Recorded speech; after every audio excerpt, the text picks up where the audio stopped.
So, ang tanong ni Marie Sumali, is it possible na maiuwi si Saldico? No, no way. Sino ngayon ang fake news? Si Harry Roque o si Claire Castro at ang kanyang amo? So bakit po ba natin paniniwalaan ang isang fake news peddler?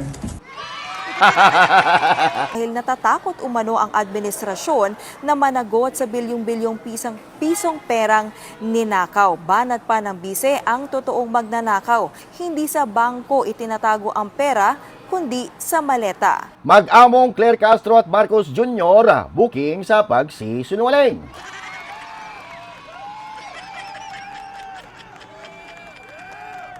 Samantala, BP Sara bumuelta na at tinumbok si Marcos Jr. na pasimuno ng impeachment at kaguluhan sa ating bayan. Ang tunay na nakaw ay hindi sa bangko iniimbak, kundi saan? Sa maleta? Tama nga naman. At pag-uusapan po natin lahat ng yan mga kababayan, maya-maya po lamang. Para lagi kang updated. Ako nga pala si Bidaya ng mga oposisyon sa kasalukuyan po.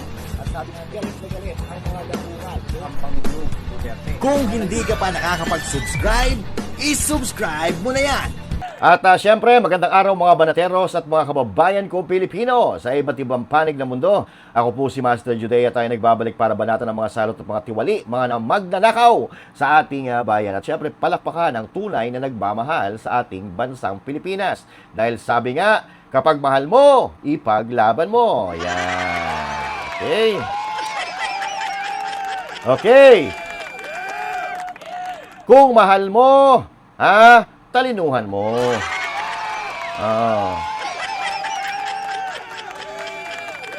Di ba? Kung mahal mo ang bansa mo, huwag maniniwala sa kasinungalingan ng mga kawatan na nagsasabuatan. Di ba? Huwag magpapabudol sa mga monyo.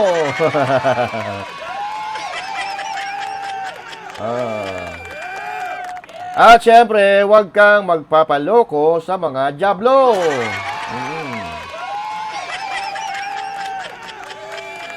Ayan si BP Sara may gusto rin sabihin sa mga kalaban.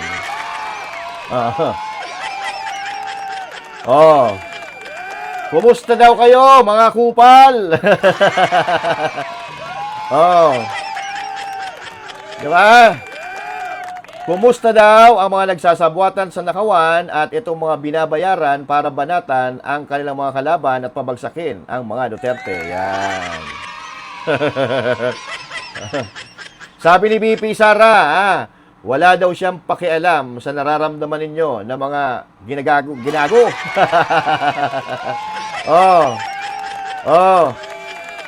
Ang sabi ni BP Sara, wala daw maniniwala sa inyo dahil mga loko-loko daw kayo. Biruin mo, no? Biruin nyo kung ano-ano pinagagawa nila. I-reverse psychology ka na porque ang hirap daw maging DDS ngayon kasi, booking na daw si BP Sara. Booking na booking saan?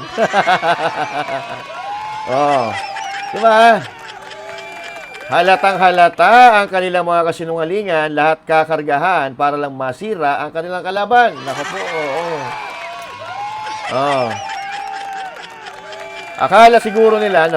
Akala siguro nila, iuubra pa yung mga black propaganda nila.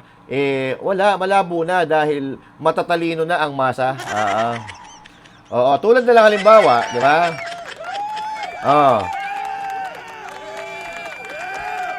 Eto umpisahan natin dito kay Claire Castro na nag-iinaso. Pero, bago po tayo mag-umpisa, huwag kakalimutan na mag-subscribe sa ating YouTube channel. Huwag kakalimutan na mag-follow sa ating FB page. At syempre, huwag din kakalimutan na mag-comment, mag-share, at mag-like sa ating mga video na ina-upload. Okay? Okay, so eto, huling-huli. Unang arangkada, huling-huli ang kasinungalingan na mag-among Impactita. Huli di ba? Ito na nga kababayan Huling-huli sa kasinungalingan ang palasyo na nararapat lamang na hindi paniwalaan. Well, ito puro kasinungalingan, Claire Castro di ba? So Saldico, hindi daw na-aresto. Pero pilit pa rin ipinagtatanggol ng aso yung kanyang amo. Di ba? At ayon sa migration expert ng Czech Republic at ng Prague, mahihirapan daw sila na iuwi si Saldico. Aray ko. Double trouble po ang sinapit ng mag-amo. Balikan natin ang kasinungalingan ng Impacta. Ito. BP Sara, relax ka lang dyan. Kasi hindi naman kami naniniwala doon sa mga kagaguhan na pinaggagawa at pinagsasabi nila. So, relax ka lang dyan, ha? Kung gusto mo, magbakasyon ka muna. Kayo na bahala dito, eh. Okay. So, now, balikan natin ang kasinungalingan ng lintian na si Claire Castro. Okay, ito? Okay. Ma'am, follow-up na po. May confirmation po ba tayo na may red notice ang Interpol? Ayan, ha? Ano po ang sasabi ng palasyo? Ang Pangulo po ay nagsalita na. Si Secretary Vida ay nagsalita na rin.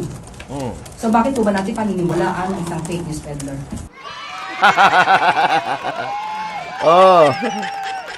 Tangina. Eto, may resibo dito. Resibo sa kasinungalingan ni Claire Castro. Okay? So ito, very confident pa siya. Very confident pa siya na nagsalita na ang Pangulo.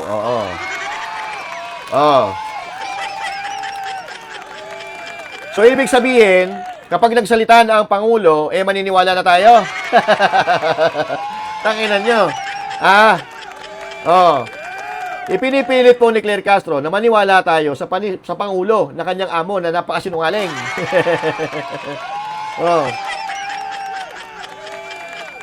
Paano ka namin papaniwalaan kung ang puro sinasabi mo ay puro kasinungalingan?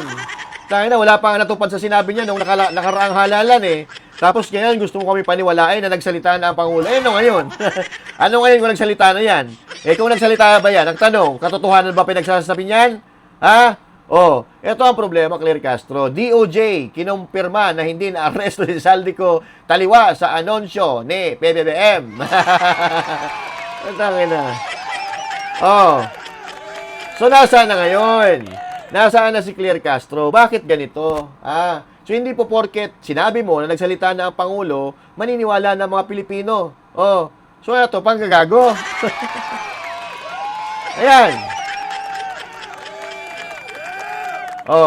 Dahil ang sabi po dito, hindi maaaring arrestuhin ng Czech Republic si Saldico dahil wala siyang warrant of arrest doon sa mga bansa na yon. So, yun ang problema. So, pakikaltukan nga si Claire Castro dahil sa kasinungalingan ng damo. Grabe. Ang tanong, sino ngayon ang fake news? Si Harry Roque o si Claire Castro at ang kanyang amo?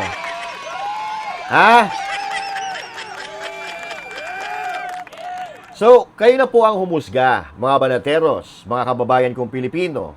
Sino ngayon ang nagsisinungaling? Alam nyo, eto kasi yan. Itong gobyerno, administrasyon ni Bongbong Marcos Jr., kahit alam nila na kasinungalingan yan, pero kayang-kaya nilang baliktarin yan. Kasi nga, meron silang machinery. Meron silang PCO, meron silang RTV Malacanang, meron silang PTV4, tapos, meron pa silang mga bayarang mainstream media.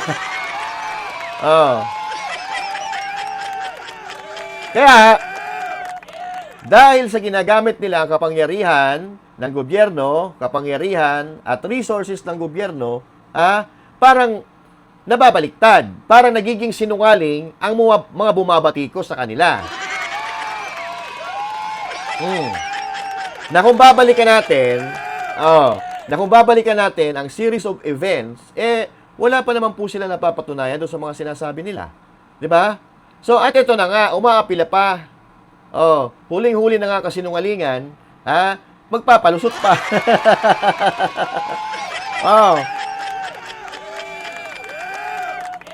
Hindi naman daw nanggaling sa Pangulo yung salitang aresto. Wala po daw contradiction sa sinabi ni BBM at ng DOJ. Kaya pinagtawanan naman sila ng mga Pilipino. 'Di ba?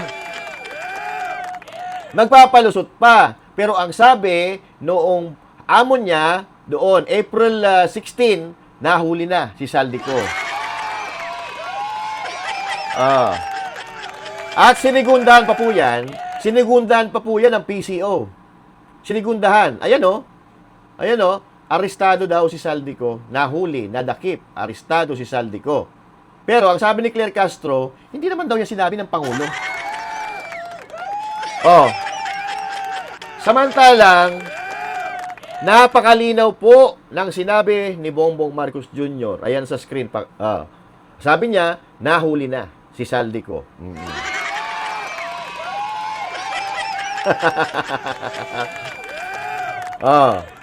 He is now detained in Prague after crossing into Czech Republic without proper documentation and is currently in the custody of Czech authorities.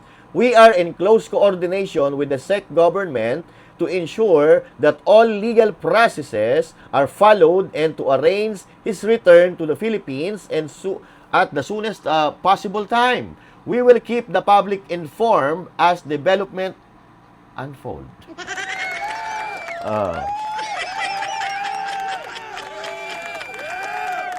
Babalitaan daw tayo ng sinungaling na Pangulo kung ano po yung development ng pagkakahuli kay Saldico.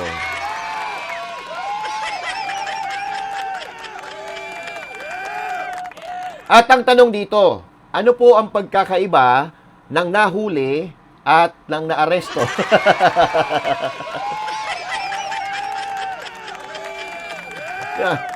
Pero pinaglololo ko talaga tayo ng mga to eh. Ano pagkakaiba ng nahuli sa naaresto? Di ba parehas lang meaning nun?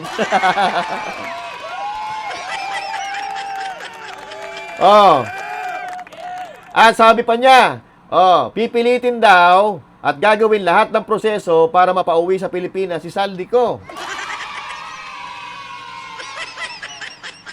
Ano sabi ni Harry Roque? Magre-resign daw siya sa pagkaabogado kapag napauwi si Saldico sa loob ng 3 linggo.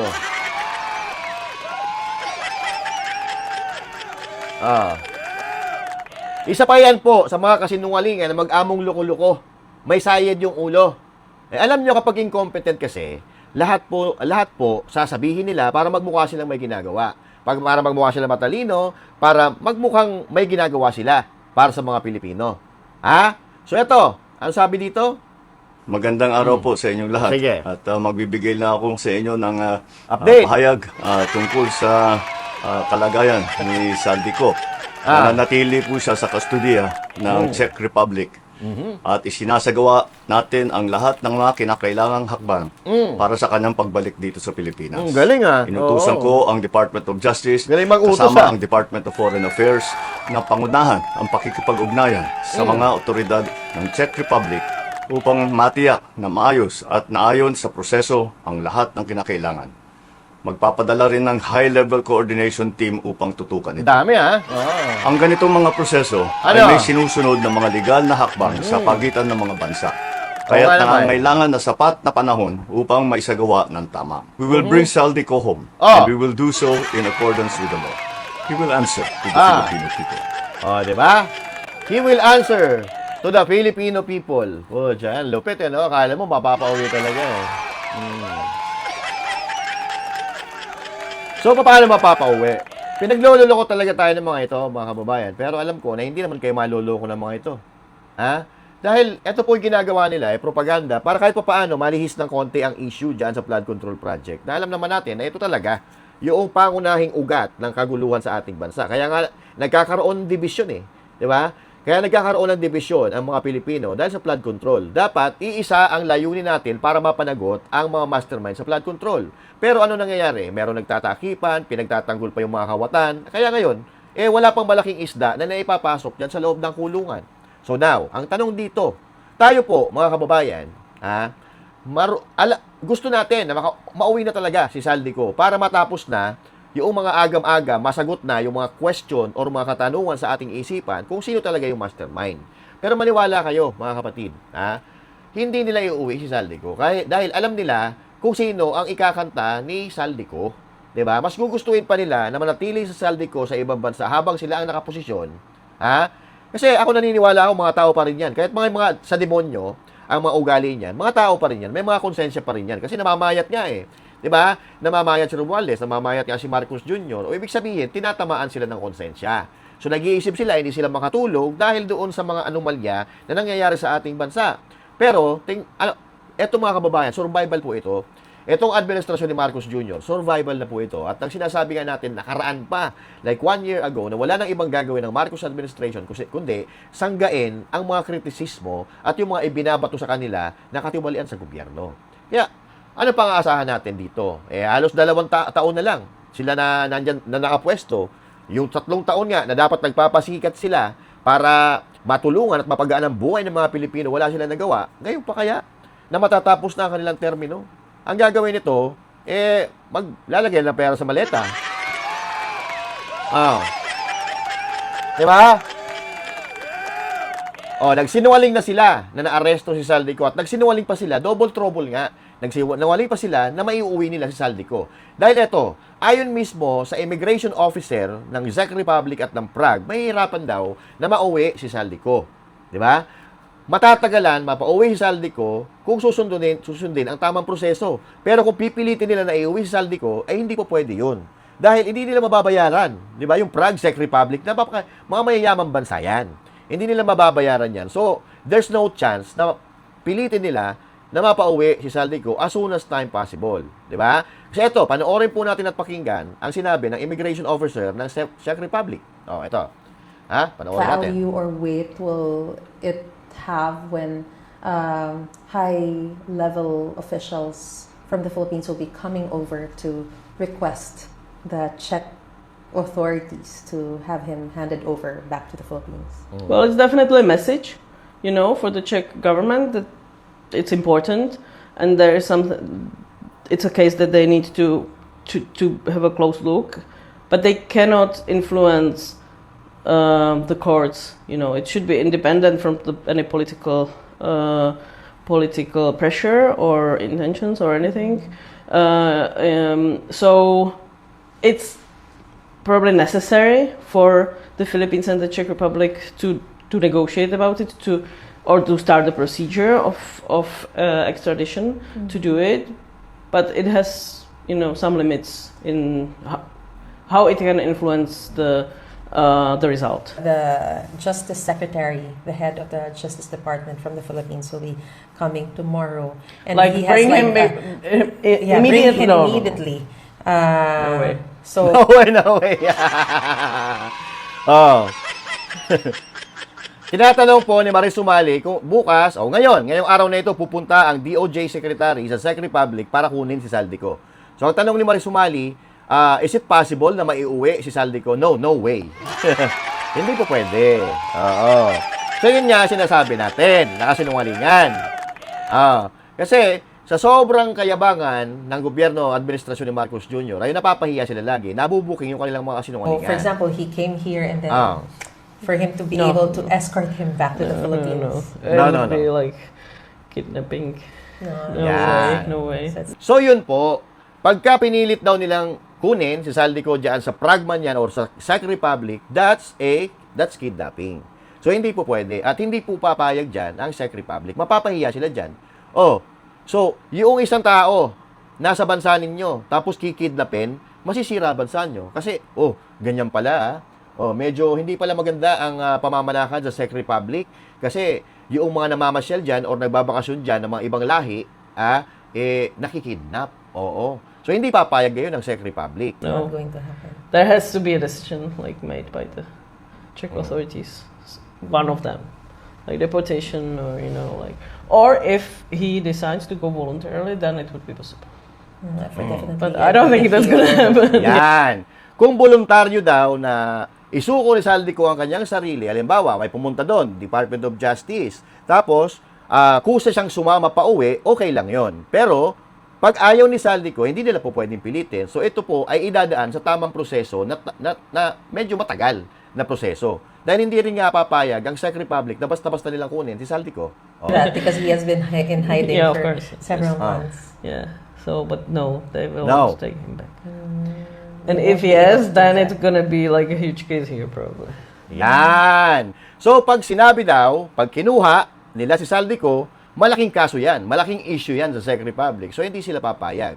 So, ang sabi nga natin, mga kababayan, tayo gusto natin mauwi si Saldico dito eh. Pero, gusto natin na maging ligtas si Saldico at para makapagsalita siya. Diba? Para yung mga nalalaman niya, may sa publiko at malaman natin kung sino talaga ang pasimuno na nakawan sa gobyerno. Yun ang gusto nating mangyari. Hindi dahil sa ayaw natin pauwi si Saldico. Gusto natin na ligtas si Saldico na makauwi. Para malaman natin at maipakulong kung sino talaga ang tunay na magnanakaw. Na alam naman natin kung sino ngayon. Marami na tayo na na-interview sa Vox Populi kung sabi nga ni Arisi, di ba? Your answer is good as mine. Sa mga nangyayari sa ating bansa, alam na natin kung sino ang pasimuno at kung sino talaga ang nagmamando or may nag-uutos sa nakawan na ito. So, eto mga kababayan, pinakamatutunog na balita. Saldico, na ngayon, napatunayan natin na kasinungalingan po ang sinasabi ng tagapagsalita ng PCO na si Claire Castro. Okay? Walang problema eh. Kung pauuwiin nila, mapapauwi si Saldico, we are more than happy na malaman natin na makakauwi si Saldico. Pero huwag tayong niloloko. Diba? Lolokohin tayo para magkaroon ng ingay, para malihis ang issue sa flood control project. Diba? So, i-close na natin po yan. Si Saldico po, mapapauwi sa Pilipinas, but he will dadaan yan sa tamang proseso at ang masusunod dito, Czech Republic, hindi ang gobyerno ng Pilipinas. So, pangalawa, wala pong extradition dyan sa Czech Republic at sa Prague. So, there's no way na sa pilitan na maiuwi nila si Saldico. So, they really need to cooperate with Czech Republic. So, yan ang gagawin dapat ng gobyerno. Hindi yung magmamadali kayo, kukunin nyo si Saldico dahil pinangako ng Pangulo at malilintikan ng Pangulo sa mga Pilipino dahil puro kasinungalingan ang pinagsasabi nito. Hindi po pwede sa Czech Republic yan. So, doon tayo sa tamang proseso. So, let's close this. Let's wait for the normal process para makauwi si Saldico. Pero, of course, hindi naman bobo si Saldico eh. Gagawa ng paraan yan para makaligtas siya, iligtas siya sa sarili niya, na which is, hindi natin pinapaboran. Gusto na nga natin makauwi si Saldico, isalaysay niya lahat ng katotohanan para makulong na yung mga magnanakaw sa gobyerno. At ito, isa pa sa mga matutunog na balita, mga babayan ngayon. Impeachment laban kay BP Sara Duterte na talagang pinapaingay po nila. Kasi nga, wala po talaga silang kapag-asa na matalo si BP Sara. Ngayon, kung ano-ano po yung kasinungalingan na ginagawa nila sa pamamagitan ng paggamit sa mga personalidad, katulad ni Luistro, katulad ng AMLAC, katulad ni Trillanes, and all that, na talagang sinasabi nila, ang laki daw ng pera ni BP Sara Duterte, na kung ikaw ay tatanga-tanga, mapapaniwala ka. Lalo na, pag sinasakyan pa ito ng mga personalidad, katulad ni Cielo Magno, katulad ni Jesus Falsis, katulad ng mga propagandista, ng mga dilawan at mga pulawan, kung ikaw ay pabobo-bobo, maniniwala ka sa mga propaganda nito. Kaya daw, ang hirap paging DDS ngayon, kasi, magnanakaw na raw si BP Sara Duterte, sumusuporta pa tayo, ulul, Hindi kami kasing tanga ninyo, na alam naman namin na kung ano ang mga interest nyo. Ito sila Cielo Magno, ito sila Falsis. Ang gusto niyan, makabalik ang mga dilawan sa gobyerno. Kaya ginagawa nila ito, sinasakyan nila at ginagawa nilang hero, si Trillanes. Punta, saan ka nakakita ang hero?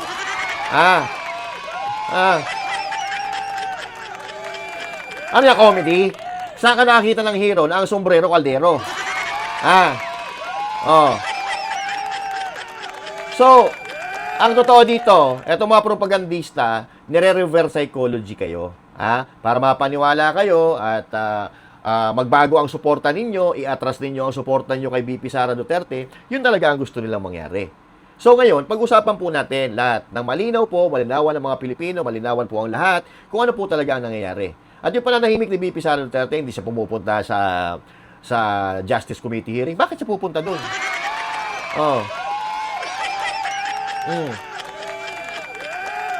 Bakit siya pupunta doon? Kung ang ginagawa nitong Justice Committee ay para tibagin nga siya, di ba? Tingnan mo nga si Congressman Paulo Marcoleta, nagsasalita pero pinipigilan, di ba? So, ano mangyayari kung pupunta si BP Sara diyan? Mapapahiya lang siya dahil hindi naman siya bibigyan ng pagkakataon na ipagtanggol ang sarili niya dahil ang purpose at ang motibo ng Justice Committee niya ay pabagsakin siya.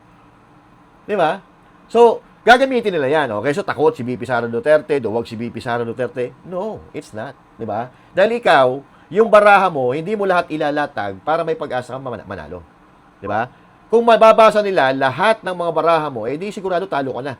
Parang tong age lang yan eh. Pag alam na nila kung anong hawak mong baraha, di alam na nila kung ano ilalatag nila. So matatalo ka. Patalinuhan yan, mga kababayan. Hindi mo alam naman natin, matatapang ang mga Duterte, pero hindi sila susuong sa isang kanal o sa isang ilog na may marami nakaabang na buhaya. Na mga gutom na buhaya. Di ba? So, ito, pakinggan po natin, napakalinaw po, huwag po tayo makikinig doon sa mga propaganda ng kabila dahil, siyempre, kakargahan nila yan. Makinig tayo doon sa mga sinasabi ng kampo ni VP Sara. Di ba? O, ito. Tara. Itinuro ni Vice President Sara Duterte si Pangulong Bongbong Marcos na siyang nasa likod umano ng makinarya para siraan siya.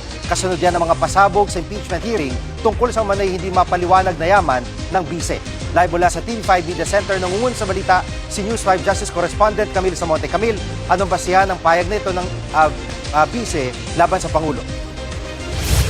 Sige, isang araw nga matapos ang tinatawag ng ilang kongresista na bloodbath sa impeachment hearing, naglabas ng saloobin si Vice President Sara Duterte. Isa nga sa mga dumalo sa pagdinig ay si dating Senador Antonio Trillanes na nagsiwalat ng bilyong-bilyong piso umanong laman ng bank accounts ni VP Sara. Sagot dyan ng bise, hindi na bago ang mga paratang ni Trillanes. Pero ang bago raw ay ang backer niya. At yan daw ay si Pangulong Bongbong Marcos. Dagdag pa ng bise, lalo raw lumalalim ang paggamit at pang-aabuso umano ng administrasyon sa mga institusyon ng pamahalaan para sa pamumulitika. Matindi raw ang paninira sa kanya dahil natatakot umano ang administrasyon na managot sa bilyong-bilyong pisong perang ninakaw. Banat pa ng bise, ang totoong magnanakaw, hindi sa bangko itinatago ang pera, kundi sa maleta.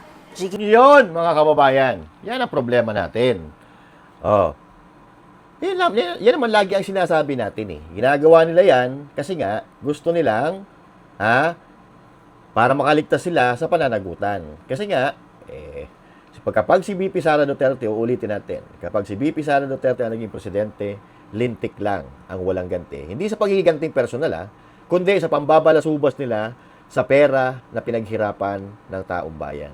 So alam na natin ito, mga kababayan. Ito yung laro ng politika, totoo nga naman, di ba? Kung ikaw ay magnanakaw, halimbawa ako, nagnakaw ako ng milyon-milyong piso. Ilalagay ko ba yan sa bangko ko? Hindi ko yan ilalagay sa bangko. Itatago ko yan somewhere na hindi matitrace. Kasi kung ikaw ay magnanakaw, hindi ka mag-iiwan ng ebidensya. Di ba? O, sino bang tanga na magnanakaw ka, i-deposito mo sa bangko mo? Di nahuli ka.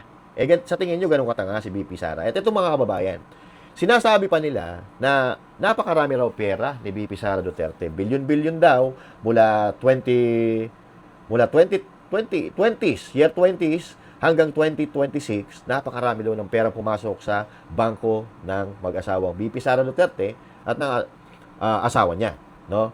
So ang paliwanag diyan mga kababayan, pinag-add up nila, pinag-add nila lahat ng mga pumasok, lumabas. Ang sinasabi nila, ito raw ay pera ng mag-asawang Duterte. Pero yung mga lumabas, mga kababayan, kung tutuusin, wala na yun eh. Hindi na yun pera. Kung baga, halimbawa, ikaw, isa kang kontraktor, no? Isa kang kontraktor. Siyempre, sa kontraktor, pag isa kang kontraktor, mayroong kontrata. Kung magkano aabutin ng isang proyekto, ibibigay po sa iyo yan ng nagpapagawa ng bahay or kahit na anong infrastruktura na may pinirmahang kontrata. Siyempre, yung pera na yun, halimbawa, kailangan ko mag-advance ng 30%. Halimbawa, ang halaga ng isang infrastruktura or ng isang bahay na ipapagawa ay 10 milyon. So, magkano ang 30% nun? 3 milyon. 3 milyon, ibibigay yan doon sa kontraktor, ipapasok yan ngayon. Halimbawa, post-dated check, magsusulat sa cheque, 3 milyon. Ngayon, i-deposito yan sa account ng kontraktor. Siyempre, magre-register ngayon yan. Magre-register doon sa statement of account ng may-ari ng bangko na pinasukan yon. Pero hindi ibig sabihin na yung pera na yun mapupunta na sa iyo lahat. Kasi ibibili mo po yun ng materyales, ilalakad mo ng mga dokumento, at ibabayad po yun sa mga tao na kukunin mo. So ang matitira na lang doon, baka wala pa kang matira doon eh. Kasi lahat yun, gagamitin mo sa pag-uumpisa ng proyekto or project na tatapusin mo, na gagawin mo. Oh, sa susunod, halimbawa, natapos na yung 30%. Now, magre-request ulit si contractor ng another 30% para doon sa implementation na ng project. O papasok ulit yon sa bangko ng contractor at magre-reflect yon doon sa statement of account. Lahat yan kahit piso, magre-reflect lang yan. Lahat yan dyan. Pero hindi ibig sabihin na yon, yung pera na yon ay nandyan sa'yo. Ilalabas mo rin yun Konting porsyento lang ang matitira sa'yo. Ganun po ang nagne-negosyo.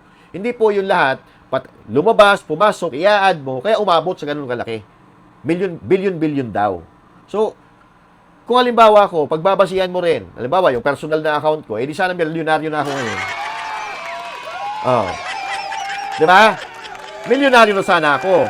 Kasi, kung i-add mo lahat ng pera na pumasok sa account ko, magiging milyonaryo na ako. Kasi ilang taon na ako nagtatrabaho 20 years na ako nagtatrabaho or more than 20 years na ako nagtatrabaho So kung i-add up mo lahat ng mga pumasok sa bangko ko, abay milyonaryo na talaga ako. Pero ang problema, wala ba akong expenses? Hindi ko ba ginagastos yan? Sana all. Oo. Yun po ang paliwanag. At dito, mas maliwanag natin maintindihan kung mga may alam sa batas at mga abogado ang magpapaliwanag. Katulad halimbawa. Ito. At Camille, anong sagot ng kampo ni VP Sara sa sinasabing hindi pagkakatugma sa kanyang SALN at bank transaction na nilabas ng AMLAC? Jiggy, nanindigan si VP Sara na malinis umano ang kanyang service record. Wala raw siyang naging kaso kaugnay sa paggamit ng pondo at nakadeklara rin ang lahat ng kanyang ari-arian at pera sa kanyang SALN. Dagdag pa ni VP Sara, lehitimo ang bawat sentimo ng kanyang yaman. Nagsalita rin kanina ang abogado ni VP Sara. Ayon kay Atty. Michael Powa, walang anomalya sa SALN at bank transactions ng kanyang kliyente. Pakinggan natin ang paliwanag ni Atty. Powa. Wala naman pong hindi nagtutugma. Perhaps it's just the way that things were presented. Lahat ng deposit, lahat ng withdrawal, ina-add nilang lahat yon. At least yun yung posisyon namin at pananaw namin o pagkakaintindi namin sa reports ng AMLAC. No? Na ina-add lang nila lahat yun over a span of 18 years. So it doesn't give us a clear picture kung magkano ba talaga yung pera na nasa bangko. Yun. At Camille, may hearing pa sa susunod na linggo ang Justice Committee. May balita ba kung haharap dito si VP Sara? Jiggy, nanindigan ang defense team ni VP Sara na sasagot lang siya sa tamang forum at yun ay ang Senado na tatayong impeachment court. Matagal na raw nila itong pinaghahandaan kaya kung umakyat man ito sa Senado, doon na raw nila ilalatag ang kanilang depensa. Pakinggan natin ang pahayag ni Atty. Powa. Pero hindi ibig sabihin nito na ayaw rumisponde o sumagot ng ating Vice Presidente sa paratang. Naniniwala naman kasi talaga kami na kung talagang aakyat ito sa Senate impeachment, makikita nyo yung sagot ng defense sa lahat ng paratang na ito. Yun, mga kapatid. Doon na sasagot. Kasi yun talaga That's the right forum. Ang impeachment court, which is yung Senado. Ano gagawin ni VP Sara dyan sa Kongreso? Na meron dyan ang mga nakaabang dyan, mga demonyo. Mga buhayan nakaabang dyan Kaya gustong-gusto nila na umaten si VP Sara dahil hihiyain nila ng hihiyain. Siyempre, pag nandun si VP Sara, that's an acceptance na, sasagutin ko nga ito. Magbubuka ngayon na totoo yung sinasabi ni Luistro, magbubuka ngayon na totoo yung sinasabi ni Trillanes, at nung iba pa na mga kasabuat nito para pabagsakin si VP Sara Duterte. Pero, totoo ba na may pera na ganon si VP Sara Duterte ng kanyang asawa? Ano sinabi ni Atty. Powa? Lahat pinag-add up nila Yung mga lumabas, pati pumasok, in-add up nila. Kaya umabot sa 6 billion. Di ba? Pero ang totoo, yun ay pumasok at lumabas na pera sa mga account na yun. Kaya kung ikaw, halimbawa, ikaw mahirap ka na Pilipino, wala kang bangko, maniniwala ka sa mga sasabihin nila. Kasi hindi mo alam kung paano tumatakbo o kung ano yung procedure ng bangko. Kahit lumabas na pera, in-add nila para magmukhang malaki ang pera ni VP Sara Duterte. At the end of the day, makikita, magkano ang total amount na mayroon ang mag-asawang Duterte. Sabihin na natin, 88 million kasi yun ang nasa SALN Ang tanong nila ngayon dyan, nasaan yung bilyon-bilyon? Saan nila nilagay? Diba?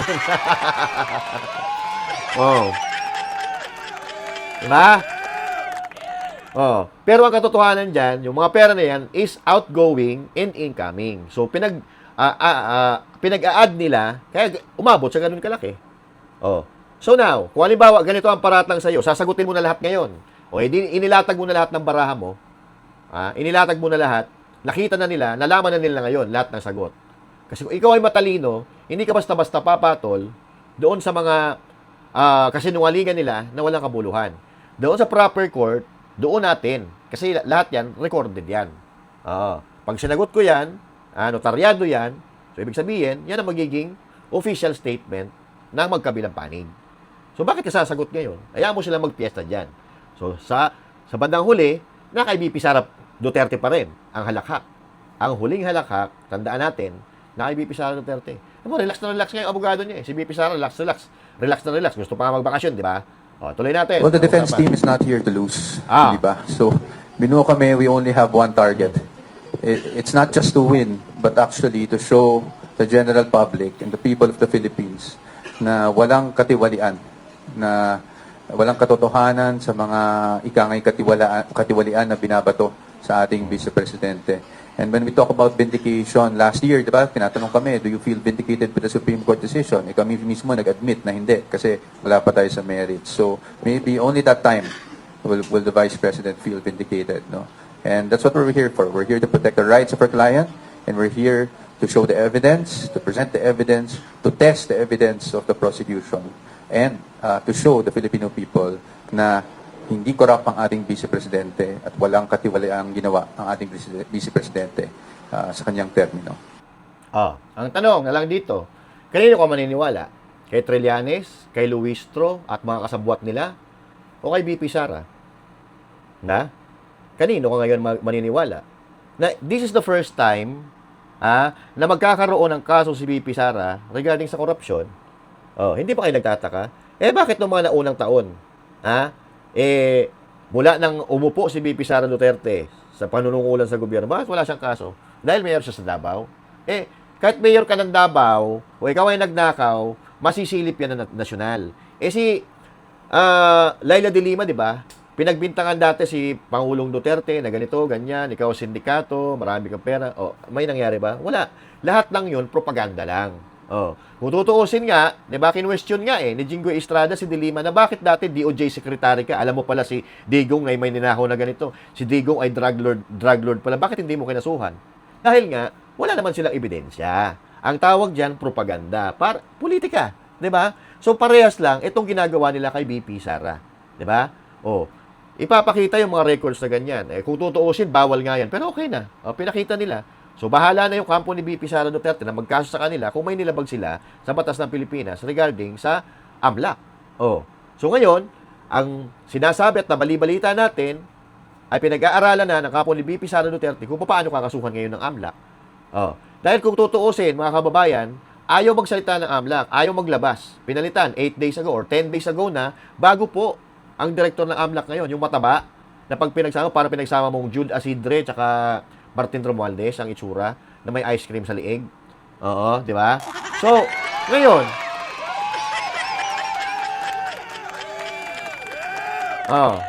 it's really up to the Filipino on how you accept it, kung paano mo tatanggapin ang balita.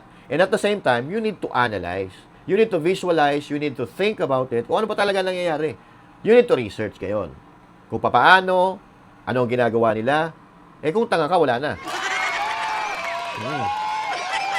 Wala nang gamot yan. So, ituloy natin. Matatawag natin illegal transaction. It was never pointed out doon sa affidavit. Pero, ang... Ito, maganda itong paliwanag na ito ni Suntay, mga kababayan. At pakinggan po natin. Si Suntay, kumapina ito kay Marcos. Di ba?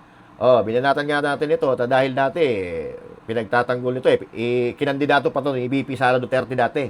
Pero nakita natin ng mga nakaraan, nakikisama kay Marcos. So, sinabi pa nga ng iba na pro-Marcos na, balingbing, gano'n. Pero ito, nagsasalita siya ngayon. Ginawa, pinag-present yung AMLAC ng lahat ng transaction na pumapasok sa o magiging attributable kay Vice President. So, in-expand na. So ito nga yung tinatawag parang fishing expedition. Sinabi po ng Korte Suprema sa kanilang dalawang desisyon, kaugnay nga dito sa impeachment, yung unang impeachment ni Vice President Sara Duterte na dapat mayroong due process. Sa tingin niyo po, nasunod ito kasi ginigiit din ng chairwoman ng House Committee on Justice na may due process. Simula na mag-umpisa ang impeachment process, panibago dito laban kay Vice President Sara Duterte, nasunod ba ito or mas lalong naabuso po? Well, alam mo dahil due process means that yung the other party is given an opportunity to be heard. Now, lagi nga ang sinasabi that we call on the Vice President just to point out na wala siya doon. But you know, the right to be heard also carries it with it the right to be heard and to be present at the correct time. Now, ang preliminary isang ginagawa namin dyan sa House of Representatives, ibig sabihin yan, we are at the investigation stage to determine sufficiency in form and in substance, and if there is any impeachable grounds. So, yung the right of the Vice President to be present and to confront her witnesses, pagdating sa Senado yan. Dahil doon naman yung trial proper. So hindi ibig sabihin na pagka hindi siya nag-a-attend dito sa proceedings sa House, ibig sabihin wini-waive na niya yung right niya to be present at the right time.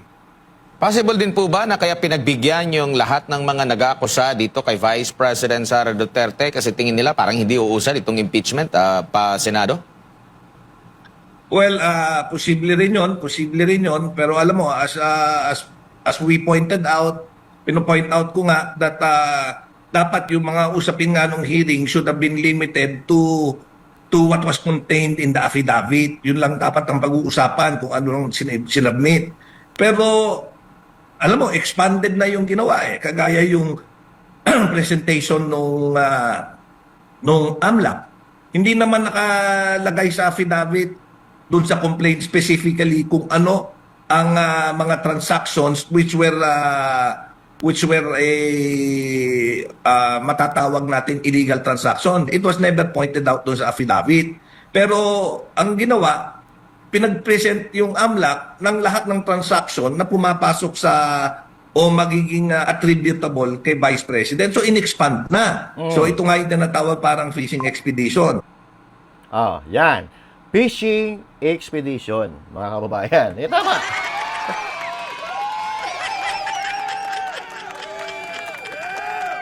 So, kanino tayo maniniwala? Kay Luistro o kay Suntay? Kay Trillanes o kay Suntay? Hutan lakas-lakas ng loob ni Luistro, na banatan si VP Sara Duterte when it comes to SALN, siya nga hindi marunong magbayad ng utang. So, sa tingin ko, kaya yan, gigil na gigil sa Luistro, magkano utang niya kay VP Sara Duterte sa mag-asawang Duterte? 8 million.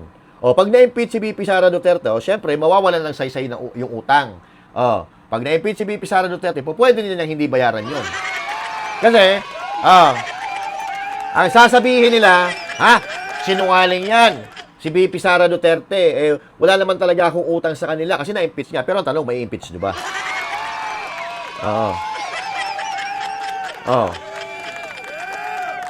Bakit hindi nyo pa iakyat sa Senado kung talagang mai-impeach nyo siya? Kasi nga, ginagamit nyo ang Kongreso para magpalaganap ng propaganda na nagnakaw si VP Sara. Kung totoong nagnakaw siya, di ayusin nyo yung mga papeles, ipasa nyo na sa Senado dahil yun ang impeachment court.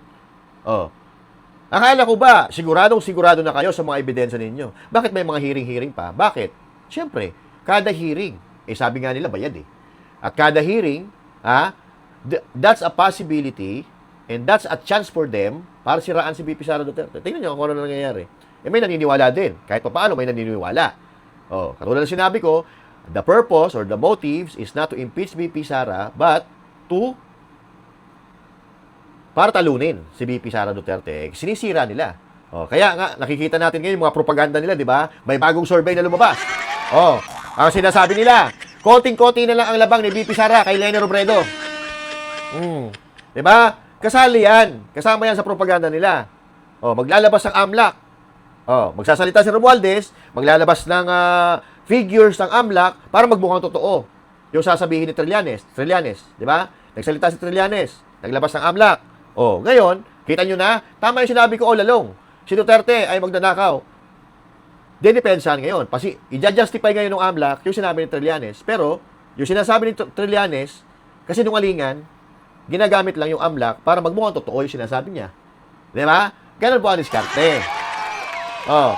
Pero ang katotohanan,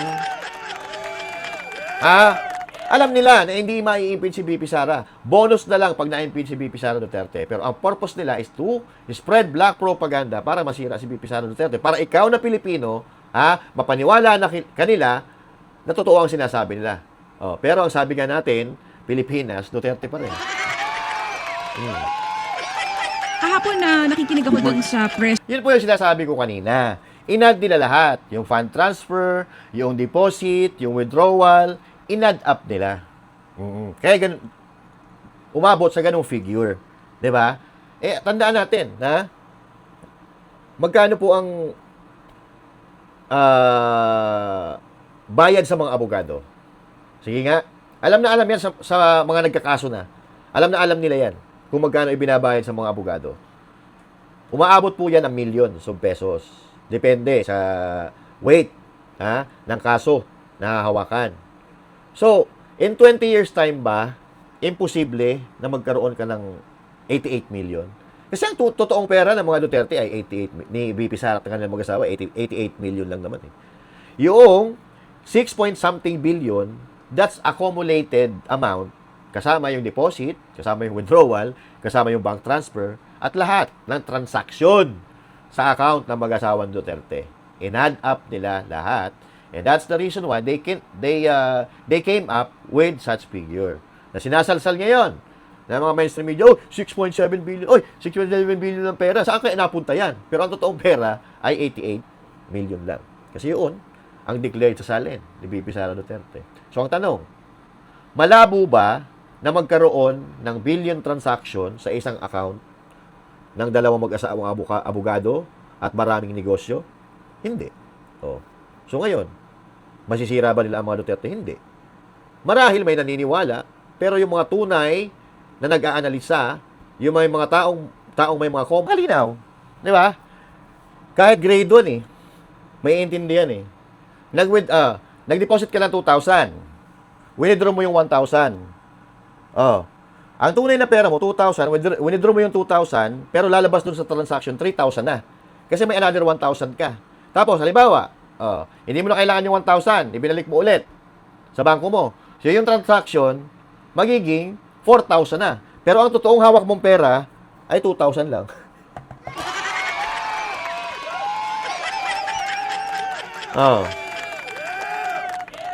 Pag nalito ka pa dyan, ewan ko na lang. Pag nalito ka pa dyan, it's either bangag ka or bayad ka. Kaya, huwag magpapadala sa mga propaganda at huwag magpapadala sa mga kunya-kunyarian nila na, tingnan mo itong mga pinklawan, nakikiusap na nga sa mga loyalista na kung gusto daw tumakbo si Leni Robredo at talunin si BP Sara Duterte, bumuo daw sila ng alliance for Leni Robredo dyan sa North. So ano ibig sabihin yan? Gusto lang nila may panalo ang kandidato na patatakbuhin nila. Kaya sinisiraan nila si BP Sara neto, mga figures nila na walang kakwenta-kwenta. So nasa inyo na yan kung kanino ka maniniwala. Kung ikaw ay patanga-tanga, baka magsisi ka, bandang huli na. Ngayon pa nga lang, tingnan nyo ang kalagayan ng bansa natin. Ano nangyayari? Puro gulo, puro kahirapan. Kasi, ang namumuno sa atin ngayon, puro mga mapanlin lang. Ngayon, pilit na naman kayo nililing lang. Si BP Sara Duterte na nga nagsabi na ang pasimuno nito sa impeachment nito ay si Marcos Jr. Bakit? Para hindi manalo si BP Sara Duterte at para hindi sila mapanagot sa mga kalukuhan at pagnanakaw na ginawa nila sa pera ng sambayan ng Pilipino. Yan po ang katotohanan dyan. And once again, magkita-kita po tayo muli sa ating susunod na upload. And once again, this is Master Juday and thank you. God bless you all and to God be the glory. Magandang araw po sa inyo lahat.